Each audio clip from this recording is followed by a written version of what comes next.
Hello, this is Ray Main here again with today's Bible reading. Today we're going to be reading in 2 Chronicles Chapter 4. Moreover, he made an altar of brass, 20 cubits the length thereof, and 20 cubits the breadth thereof, and 10 cubits the height thereof. Also he made a molten sea of 10 cubits from brim to brim, round in compass, and 5 cubits the height thereof, and a line of 30 cubits did compass it round about. And under it was a similitude of oxen, which did compass it round about, 10 in a cubit, compassing the sea round about. 2 rows of oxen were cast when it was cast. It stood upon 12 oxen, 3 looking toward the north, 3 looking toward the west, and 3 looking toward the south, and 3 looking toward the east. And the sea was set above upon them, and at their hinder parts were inward. And the thickness of it was an handbreadth, and the brim of it like the work of the brim of a cup, with flowers of lilies, and it received and held 3,000 baths. He made also 10 lavers, and put 5 on the right hand, and 5 on the left, to wash in them, such things as they offered for the burnt offering, they washed in them. But the sea was for the priests to wash in.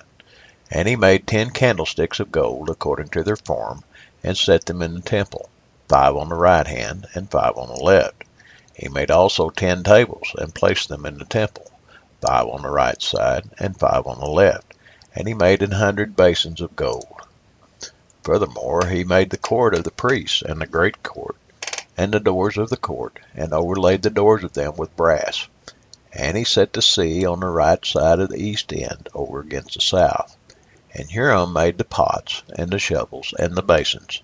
And Hiram finished the work that he was to make for King Solomon for the house of God, to wit, the 2 pillars, and the pommels, and the chapiters which were on the top of the 2 pillars, and the 2 wreaths to cover the 2 pommels of the chapiters which were on top of the pillars, and 400 pomegranates on the 2 wreaths, 2 rows of pomegranates on each wreath, to cover the 2 pommels of the chapiters which were upon the pillars. He made also bases, and lavers made he upon the bases, 1 sea, and 12 oxen under it. The pots also, and the shovels, and the flesh hooks, and all their instruments did Hiram his father make to King Solomon for the house of the Lord of bright brass. In the plain of Jordan did the king cast them, in the clay ground between Succoth and Zeredathan. Thus Solomon made all these vessels in great abundance, for the weight of the brass could not be found out. And Solomon made all the vessels that were for the house of God, the golden altar also, and the tables whereon the shewbread was set. Moreover, the candlesticks with their lamps, that they should burn after the manner before the oracle of pure gold.